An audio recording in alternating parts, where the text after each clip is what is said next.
Welcome to DA Driven, our new podcast from Depreciating Assets, where we talk about the culture behind cars, bikes, and trucks, your story, your perspective, and your relationship with all things motorsports. We always say the cars brought us together, the people keep us together. This is our opportunity to share those stories with you and for you to share your stories with us. Follow, like, subscribe, do all the things. Appreciate you. What's up, guys? Welcome to this episode of DA Driven. I'm Gabriel Ruiz with Depreciating Assets. I am... Oh, interesting. We're going to go full names now. I'm Wilbert Gilbert. Do I never say But I go by Gil. I guess I don't know. I don't talk. know. I don't always pay attention when I say say Gabe and Gil, but Gabriel Ruiz. I'm Gabriel Ruiz. I enjoy long walks on the beach and fiddle the jitters. You're in the wrong state for beach walks, man. Yeah, especially today. It is funny because people talk about, like, I went to the beach or I went to the lake, and I'm like, bro, it's a pond. It's not even. Oh, no. Yeah, Nebraska doesn't have lakes. We don't have good lakes. Yeah. All right, squirrel. Yeah. And our guest today, Jesse Bergman. Correct. Who has been out to some of the shows. We're going to jump right in and ask some questions. Thankful to have you out here, Thanks Jesse. for inviting me. I appreciate it. It's great to. We always start. Yeah, thank you for taking the drive. We always start with something kind of lighthearted, a moment that made you feel truly alive. Oh, so that goes back a ways, actually. I was in 6th grade and I wrecked a 3-wheeler. Yeah. Yeah. Okay. And I about lost my leg.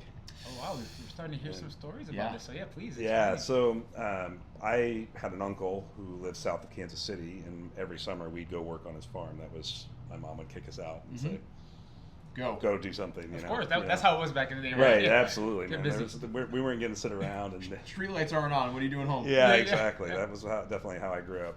Very latchkey. And so, we were working on the farm, and my cousin and I needed to go run out to the shed barn, but it's on the back of the property. It's about 150 acres. And so, we hopped on the 3-wheeler to go out there. I didn't notice it, but one of the rear tires was flat. Oh boy. And so I went to make a turn to go into the barn, and it overcorrected, and I drove into a field plow. Ouch. Like one of the disc plows I used for planting. And it caught my leg. Yeah. Ouch. That could have been real bad. Real bad. Yeah. So I had 167 stitches. Wow. Yeah, I mean, I could look down and see my shin bone in my leg. And how old were you? I was sixth grade, 12. 12 years old. Wow. Yeah. So that was the first time I really woke up and went, okay, we're alive. And it was like from that point forward, it's just a reminder that at any given moment something can change. Sure. And so you have to kind of just know that, like, your life is not planned out. The next day is not guaranteed. So have fun. Do what you need to do. That's part of the reason why they made trikes illegal. I mean, growing up, it was. I remember a couple kids in my neighborhood had them. They were so much fun, but it was super sketch. That one additional wheel makes all the difference. Huge difference. Huge difference. Honda, I think they called them Honda Big Red. That's what my buddy had. 125, and I remember the shifter broke, so we had to rig it with channel wrench or whatever. Anyway. For sure. Wow. Well, and also never a good thing to get hurt, but a lesson to learn so early, right? I'm sure that helped shape. It really just set me up and said, there's a theme in my life where I don't feel like I take, I calculate risk, but I'm not afraid of risk, right? So it's gotten me to where I am today, just simply off of that, like not being afraid of failing because the alternative is not that bad. Wow. All right, so something outside of the car scene, what is something that matters to you? Well, that would definitely be my family for sure, man. I've got 3 kids at home, my wife. My oldest is a freshman in high school. My middle is a 6th grader in the middle school, and my youngest will start kindergarten next year, so he's 5. Wow, you have a spread. I do have a spread. Yeah, that's cool. Yeah. Well, and then what it turned into is the 2 oldest are girls, and we decided we wanted to try for the boy, and kind of forgot what it was like to have be an infant parent. And you're like, we could do this again, right? It's so crazy how quickly you forget, and you're like, diapers, they don't stop. And at 41, it was much harder than at 31. Yeah, it's a whole different experience. For sure.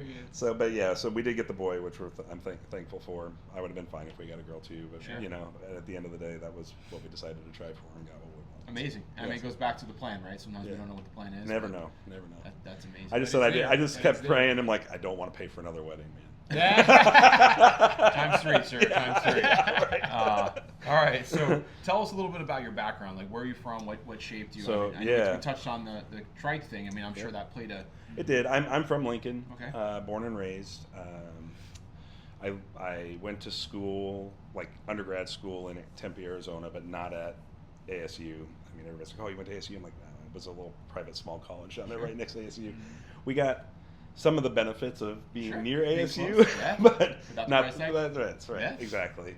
My degree is actually in video game design, which nobody would never guess. Get that. out of here! Yeah. So it was one of. Interesting. Back then, it was one of 2 schools that offered a 4-year accredited game design degree.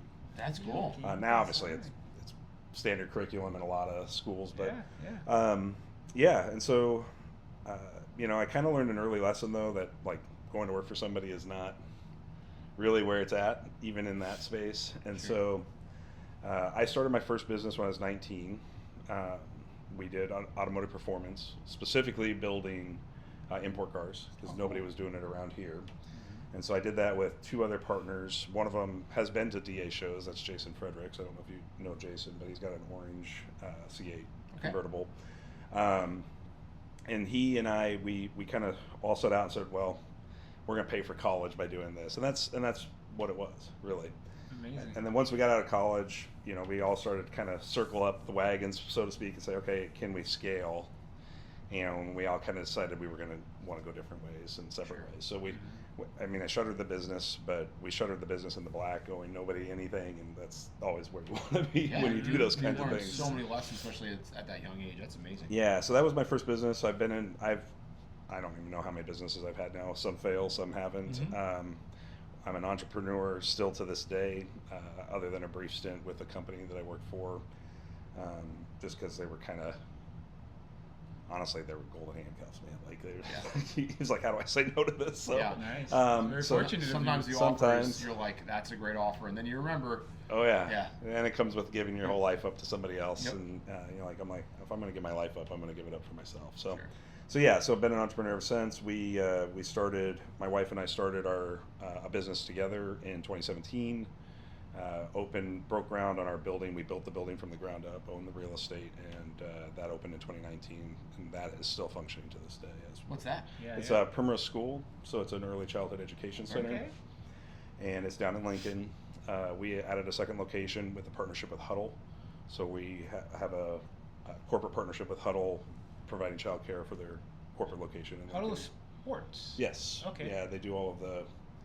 I mean, if you had a kid in any high school sports right now, you've probably uploaded video for scouts to Huddle. I mean, it's just that's their bread and butter business, but they do all kinds of other stuff, playbook software and all kinds of things. Pretty wild. Cool. But nice. And we just acquired a new school, so I can't say where yet, but it won't be. Congrats. Thanks. It won't be in the state, which will be the first time we've gone out of state. Amazing. Wow, so growing. That's big things. Yeah. Big things. And then I do. I only do all back office support for that, so I buy and sell trade luxury watches as my primary income earner. So very cool. Yeah, I did see that in the post where we'll talk more about some of the cool cars. Yeah. But you were talking about the watch that you were rocking at the time. So that's cool stuff. Cool stuff. Yep. Yeah. So bringing it back to cars. Yeah. Mm-hmm. So normally we ask. Well, you mentioned already the story that you had with the trike. That your first was that your first meaningful car bike memory? Or maybe share if you can another. Probably the first really big meaningful one was buying my Supra. Okay. So I bought a 1993 twin turbo Mark IV Supra in 1999. I was 19 years old at the time. Oh wow. And I mean literally, I was my daily driver for. Love that. I mean, it's all I could afford. So Sure. Unless there was snow and ice on the ground, and then I knew it wasn't going to get around. That's what I drove. And when there's snow and ice on the ground, I was calling anybody and everybody to give me a ride. Can I get a ride? Can I get a ride to work? I got to get over here. Somebody pick me up. So. You had the cool car when you could drive it. Yep. Yeah. And then when you couldn't. Yeah. Then I was more or less homeless and bumping rides. It's like, hey, remember all those rides we got in the car? That's right. But so we started. I started drag racing that car almost every weekend at that point. And was that your first car then? It was my first sports car. Okay. Yeah. That's awesome. Yeah. At 19. At 19. Nice. And fun fact, I still have that car today. That's amazing. Yeah. Super that cool. car's still in my garage today. It's a little different than it was then because I had a big vision for it. But yeah, back then it was 450 wheel horsepower, and there was very few things that could touch it at 450 wheel horsepower. So Yeah. managed 11.2 on stock turbos. Wow. And at the time, it was the second fastest stock turbo Supra in the country. Wow. And you said what year was this again? That would have been like 2002, Okay. Texas 2K2. I raced down there in the stock turbo class. So back then, Texas was a super meet. It wasn't what it is today. Yeah, So Gotcha. yeah, so it was just a bunch of super guys getting together, and they had specific classes for Supras. And so we really made a commitment, because they had the stock turbo class, we really made a commitment to see how far we could push the stock turbos Yeah. without changing cartridges and doing all that stuff, which wasn't allowed in the stock turbo class. Then it was considered a modified turbo, so it Sure. would go into the modified turbo class. And I remember to this day, the first one I went to was Texas 2K, the actual 2000 year. And the dyno chart, they had a dyno day, which was just like a dyno drag, but who made the most horsepower. The average horsepower after 40 cars had been on there was 625 wheel Wow. In 2000. in 2000. Wow. Any thoughts? What is the average today? Oh, it's got 20, It's got to be 2100 over maybe. over Yeah. 2000. Yeah, on that. 2100 be Guarantee the you. average. Yeah, I mean GTRs are making 3500, Yeah. the Lambos are making 3500. Like it's totally different. Yeah. Right? But, Like, but that was a crap load of horsepower back it was an then. insane and to amount of think power. That was the average. Yeah. Yeah. I mean, It's a quarter of the average now, probably. Yeah. Yeah. Right, exactly. Yeah, So it's all I said, relative. like, I've watched the car community continue to evolve horsepower wise Yeah. and build wise for 27 years now. Technology's just keeps I think growing. Think about growing. not even 20 years, but the last 5 years. What? Oh yeah. And even locally, what it's done 5 years ago. Yeah. You know, Yeah. in the last 5 But years. 5 years ago, 600-700 horsepower was a lot locally. Right. Not Not so anymore. much. Yeah.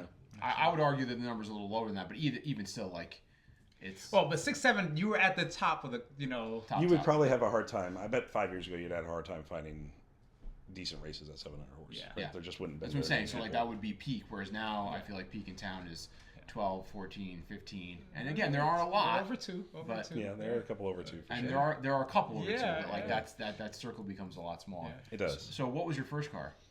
My very first car was a 1990 or 91 S10 Blazer with the 4.3 liter Vortec in it. Okay. Okay. So Yeah. it wasn't slow. No, well, Again, we're having those all relative. conversations. it was, but it was a two-door Blazer, so it was kind of cool. Yeah. Had the tire on the back on the swing, Sure. all those Nice. things. So I was like, it was kind of.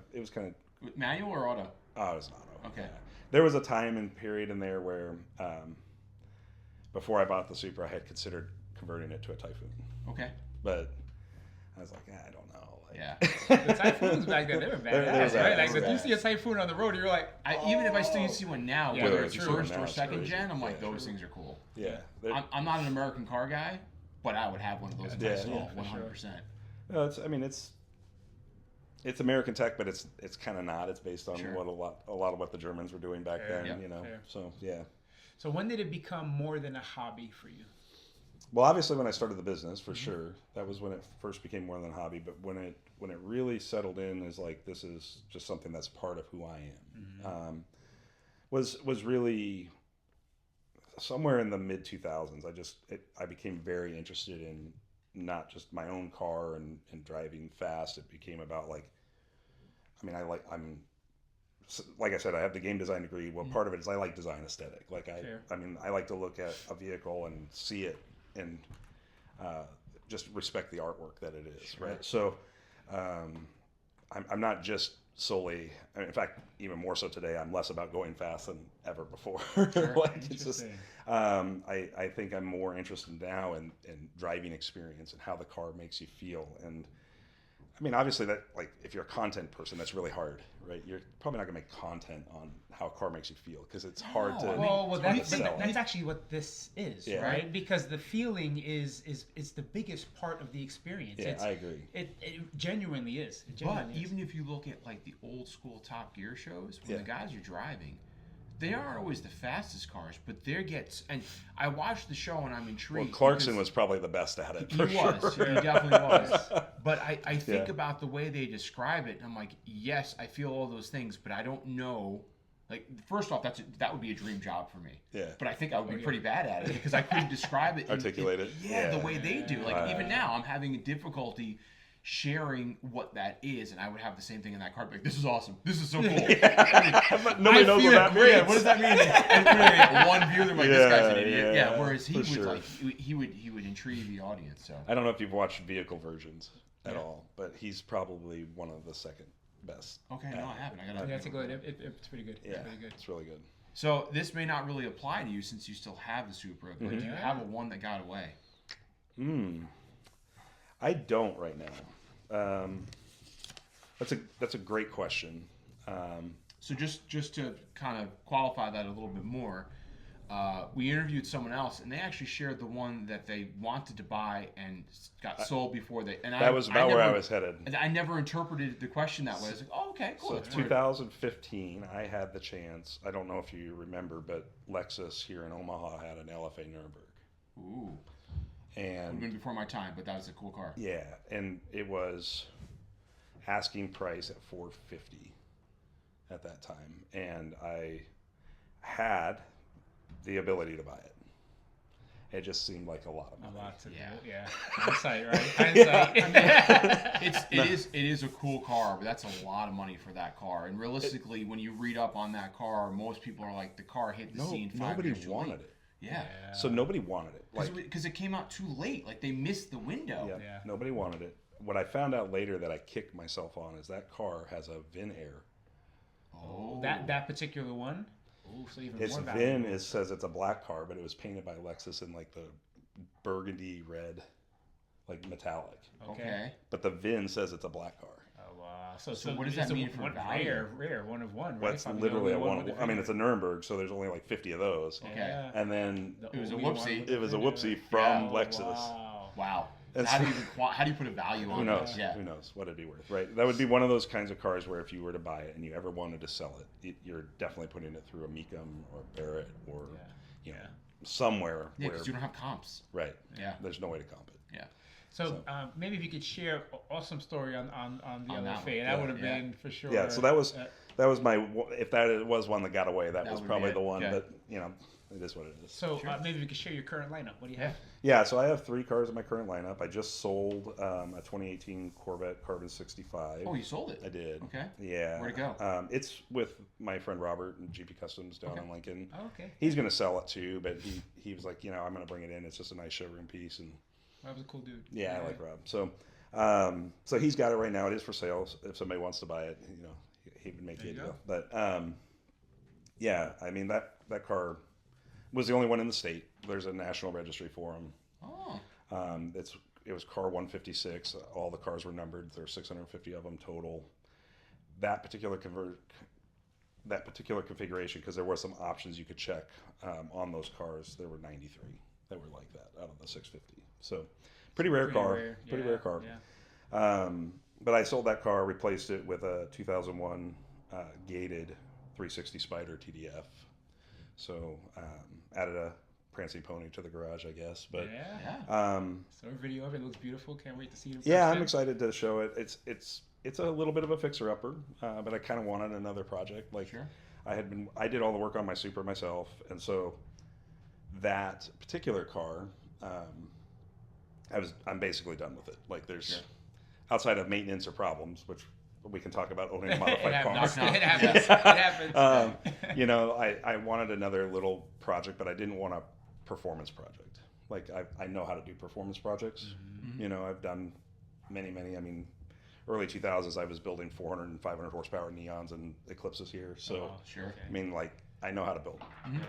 Didn't need another motor built. I kind of felt like been there, done that multiple times, and so I was like, okay, well, maybe I'll find something that needs a little like interior restoration and a little, and kind of just take my time with it. And I get over my head, then I can pass it off to somebody and say, Sure. sorry, I screwed it up. You guys fix it now, please. Yeah. But that was kind of what I was looking at for, was a car that I could kind of get my hands dirty with without needing to do all the mechanical. Sure. So that's what I bought. But yeah, so And you have the Supra. I do have the Supra. The Supra is, everything's done on the Supra except for the rear end is still a factory OEM rear end, and the rear half shafts. Everything else is modified. Gotcha. So there's nothing left on that car. that hasn't been touched at this point. I mean, full interior restoration, but I did the interior restoration with seat covers and things like that. So like taking the OE leather, Sure. stripping it down, redyeing it, you know, and that's what I want to do with the Ferrari, right? So, Okay. so with the Supra, I had a vision for what I wanted the car to look like, how fast I wanted the car to be. It was an automatic car originally. I converted it to a T56 Magnum, so it's a 6-speed manual Nice. Very cool. Nice. now. And then it's got a 6466 on it, and at 25 pounds made 705 wheel horsepower. That's gonna be fun. So Roll race, It's baby. a lot of fun. Yeah. So, you know, the problem with that car, roll racing, I'll be really honest, is parts are a mother for it. Yeah. Oh. So when I was doing the T56 swap, the brake pedal bracket on a Supra is made of magnesium. Really? It's Wow. feather light. Don't ask me why that's what Toyota decided to do. A light brake pedal. Bracket. Bracket. Oh, the The bracket that Uh-huh, holds uh-huh. it, right? Well, I think because when I drag raced the car, it was an automatic. Mhm. I think all the brake stands, because there's no line lock on that car, so it's just Yep. mash the brake, pull the e-brake, build boost, and Yeah. launch, right? That was what it took. I think it stressed the bracket where the brake switch hits. Mhm. And so when I pulled the brake pedal out of the bracket to swap it to the manual brake pedal, the bracket broke. And it took me 3 weeks to find one, and I had to pull it out of the UAE. Wow. So it's just sourcing the parts It's because just it's an older vehicle. older There aren't- vehicle. and then limited. There's no build. parts basically from Toyota anymore, unless it's a part that is still being used in On something else. something else Yeah, kind of sure. more recent. So like the timing belt tensioner is still available from Toyota. Cool. Like, Yeah. that's great, right? but like there is just not a lot of parts for it anymore. Interesting. And think about how many of those things have been crashed over the years. Yeah. Just, Right. Even the Eclipses, and you know, there's certain cars where it's like you have a limited number of them because There's they only got so all many. blown up. Yeah. So you know when you start talking about racing, you start going, well, what if something breaks? Yeah. Fair, Yeah. What fair. you know, and you start okay now. How long and how much of a pain is it Yeah. for me to fix it? Right? Yep. Like, Yeah. I mean, to me, racing is best with cars that are more modern because parts are accessible. Yeah. And popular, right? Because Yeah, in the yeah. scene, Yeah. if it's a car that not only is it modern, but then if Well- the modification scene is there for that vehicle, you're gonna have a lot of cool Right, stuff. and to be Well, fair, aftermarket support's there for that vehicle because it's a Supra, but it's less now than it was. yeah. I mean, like I remember in the mid 2000s, like you couldn't turn without somebody making parts for the Supra. Sure. Right, and now they're moving on. they're to moved other on. platforms. They have the yeah, 'cause they have moved to on have from the return. platform, right? Yeah. Yeah. So I mean, like I mean, and to be fair, like the B58 and the S58 from BMW are modern 2Js. I mean, in Ridiculous. every sense of the word. They're ridiculous. Yeah. Those So- motors are crazy. So like, if you wanted to do it modern, You why could. would you do it in a 2J where exactly. like Because it's classic, it's timely. Yeah, but then yeah. you can't find it. Yeah, That's you the can't- thing, that's right? right. What are Like you it's- chasing? Yeah, What are you chasing, exactly. right? So I really set out when because to be fair, like the way the Supra's built right now, I can make 1,500 horsepower with just a turbo and Sure. injectors. Like that's all it would need. Yeah, but breaky. Right. Yeah. Exactly. So I said, you know what? I'm gonna put a small baby street turbo on this car. It's just gonna be Keep it reliable. reliable and fun, and Sure. leave it at that. So what would you say you've learned about yourself through We driving? didn't get to the whole lineup though. If we can, Yeah, real I quick. got one left. Yeah, Sorry. the rest Sorry. of your lineup. Yeah. Yeah, no. Well, So the clearly, other yeah, one- This so- man knows his vehicle. It's Yeah. fantastic. I love it. I somewhere along the line, I started becoming more interested in cars as an asset class. And I think that there are cars that can be asset classes, and they're Oh, not yeah. all hypercars. Oh yeah. Like I think the general consensus is, oh, unless you're spending $1 million on a car, Dude, E30 M3. If Yeah. you bought one of Well, those E46. even 4 Yeah. or 5, 10 years ago, I mean, and anybody that follows those cars knew the trajectory of the car, and now it's Yeah. for most people it's unattainable. I mean, how about 9972 GT3 RS? yeah. You're talking a $400,000 car now, Yeah. right? The name depreciating assets, we chose it intentionally Right. Because No, most there- of them are, right? No, there are There are, appreciating assets. Yes, It there happens. are. So Yeah. so let's So- keep your lineup then. So I wanted to find. So I started spending a lot of time using a lot of my financial background, putting markers on cars in the market and saying, "Hey, like, how's this car performing market-wise? How's this?" And about 2 years ago, maybe 2.5 years ago, I noticed that the McLaren 570S was no longer depreciating. It wasn't appreciating, but it was no longer. It was losing. It just was kind of It was flat. flat. Yeah. 1%, 0.5%. And 2 years later, it's still there, right? So like the 570S is like sitting here. What's interesting about the 570S is that, and I mean obviously this is a hint, but what's interesting about the 570S is it's the first like supercar that McLaren built that didn't have all the tech in it, right? Okay. It was designed, they call it the Sportsman series. Sure. And it was designed, it's still got a standard coil over shock suspension. It doesn't have, I mean, it has lift, but it doesn't have, I mean, it has a dynamic ride, but it's not as involved They as. didn't over-engineer it. Correct. Yeah. So less things are going to break. Right. And then they built it on the 3.8 liter twin turbo V8, which is the platform that's been in the 4C, the 650S, 675 LT. Well, the 675 LT makes 140 more horsepower than the 570S on the same motor. On the same motor. So they detuned it. Yeah, tuning? that's Yeah, all it is. yeah, It's just a yeah. detuned 675 LT, Yeah. right? And so I was like sitting there and I'm like, okay, that's kind of interesting.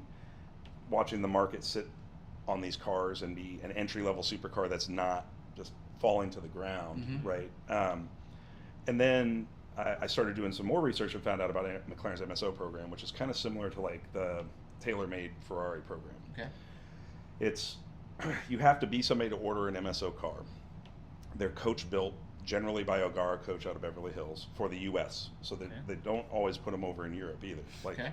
so they're North America specific models. And when I did more research into that, I found out that they do these special editions every other month, and they usually do about 100 cars in a special edition. So they take a 720, and they have like the 720 Le Mans spec as an example. And it's a tribute to their Le Mans win from the 90s, but it's built to look like kind of the old F1 Le Mans car, essentially. It's a 720, but it still has the the beefy 5-spoke wheels. And Sure. So different parts. yeah, it's all different tech as well, or just no, it's generally more it's more design aesthetics. okay, Yeah, got they it, don't that really makes sense. push Yeah. the horsepower. I mean, McLaren obviously I think doesn't want to get into a situation where cars are putting out are Yeah. deemed even more unreliable. I mean, Yeah, certainly yeah. they have that moniker, but I will Yeah. tell you, my ownership has been no issue at Oh, all. that's Sure. amazing. Yeah, that's Um, definitely out there. Right? yeah, yeah, it is. Folks So- will mention that. So the 2 years ago, or in 2019, they released what was called a tribute. It was a tribute to Bruce McLaren Mhm. on the anniversary of his death. And I don't think it's any secret, but Bruce died in a McLaren in testing for a Can-Am race car.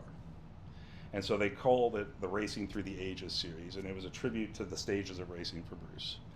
The first one being they built in Mirawai white, which was the color of the car he raced in New Zealand when he first started racing. Okay. Wow. The second one, and I'll get to the numbers here, but the second one was Papaya Spark, which is basically McLaren orange with a gold flake in it. But those cars were a tribute to the Can-Am cars, the same very car that he he died died in. Yeah. And then the last one was Sarth Gray to match the F1 LM cars that won Le Mans.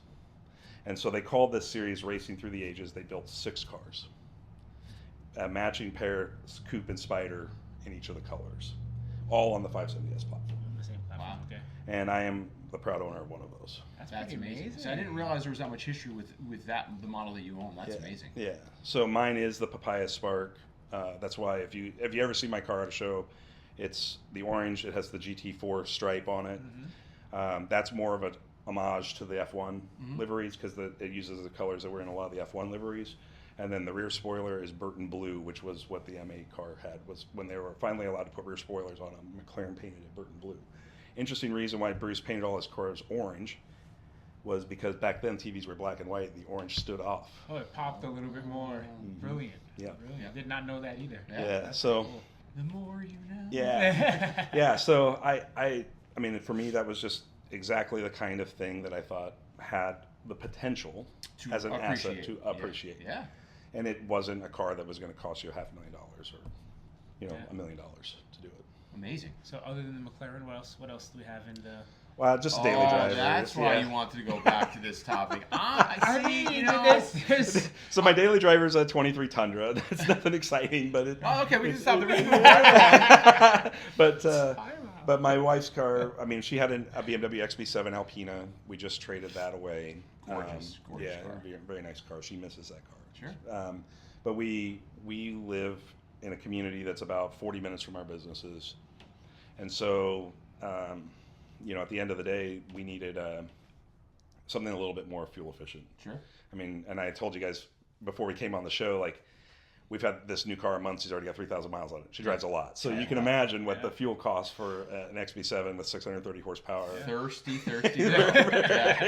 So we said, okay, we probably need to break down and buy a toaster and Sure. get an electric car. So we bought a Lucid Gravity Grand Touring because I have 3 kids, so we needed something. Yeah, Absolutely. Yeah. Yeah, come on, everyone. But- I kind of like Lucids a little bit. kinda. A little bit. Yeah. So it's a fun car. I mean, obviously, it's a different experience driving an electric vehicle. Sure. You know, it'll go back to, there's a theme I have, which is I'm more interested now in older cars than I am in newer cars. Interesting. And I didn't think I'd ever get that way because for a long time I was horsepower. But I mean, when you've got OEs making 1,000 horsepower now, like at some point, How do you beat it? enough's enough. I mean, even I talk a lot of smack about electric cars, but even you look at like the Plaid. It's insane. It's almost not fair to everyone else, right? Now, there are a lot of people that will never respect the Plaid because it's electric and Right. lots of other reasons. But you're right. When you have them, and if you're still passionate about cars, and even if you have unlimited resources and you don't want to just burn through them to be the next guy that's faster for the day, because like you said, things break, especially when you get to that high horsepower level. It's like, what else can I do that can be fun? And reliable. Yeah, that's not gonna, like, you're gonna appreciate. So it could be something older that's unique, and it seems like you like things that are different, and that's kind of the trend really with the three of us is we like things that are different. I didn't buy what I bought because I thought it was the sexiest car in the world, because I really don't. I wanted that engine. I also didn't want that engine comes in several different vehicles, as we know, but I didn't want something that everyone else had, and no one else in town had that car. So it's like, okay, that's my option. And if I want to stay on brand and I want to check the box of being something different. Right. So if you look at my lineup, same thing, and not just what I currently own, but what I've had in history, they're all fairly different, because I didn't want to be like, oh, a Me Too car. Yeah. You know? Well, I felt, I mean, that was, when I bought the Supra, it was that way. Because I was like, I looked Not at anymore. SN95 Cobras, and I looked at, you know, second generation, like WS6s. And I mean, like, I looked at a lot of cars, right? But I felt very much like, to your point, like, buying an SN95 Cobra back then was like, everybody had one, right? Buying a WS6, everybody had one. Or they had the SS Camaro, which was basically the same thing, right? So, unless you really knew, you'd be like, oh, it's the same thing as the other one. You know? Well, and the C5 Vet wasn't, I mean, it was out, but it wasn't all that impressive. Sure. Like, I actually think the Camaros were more impressive than the C5 Vets back then. So, the C5 looked great, but it was not the car if you were going to go out drag racing. Yeah. You know? So on the comment that you had just made about, you know, cars, having a car that's different than others, right? I think a lot of folks, there's some people that look at a car and they're like, okay, yeah, it's just a car, I'm gonna take it from A to B. Right. A lot of times in the car scene, cars can be, they're basically an extension of your own personality, right? Yeah. We get cars, like we wear clothes because we want to have a look for ourselves. Vehicles, same thing. We get a car, you might get it one way, you might get it because it's a unique car, or you might get it one way with an idea, okay, I'm going to make my version different. Right. So on that note, is there some... Yeah, and even with that said, not to interrupt, but even with that said, you have, especially as we grow up, and it's like, you have a dream car, and it doesn't matter that there's 6,000 of them in your town or in your city, or all your friends have one, you're like, I want that thing. So why it's special to each person, and that's part of the reason why we're doing this, right? Is to hear those stories, and and just because it checks the box for me doesn't mean that's the variety and spice of life, right? That's right. If we're all the same, we're really freaking boring. Yeah, for sure. So, Sorry, so on that note, right? So I mean, you obviously have some really, really nice cars. Is there one in particular that calls to you in a certain way? What do you like the most about it, and what would you change about it? Well, that's a good question.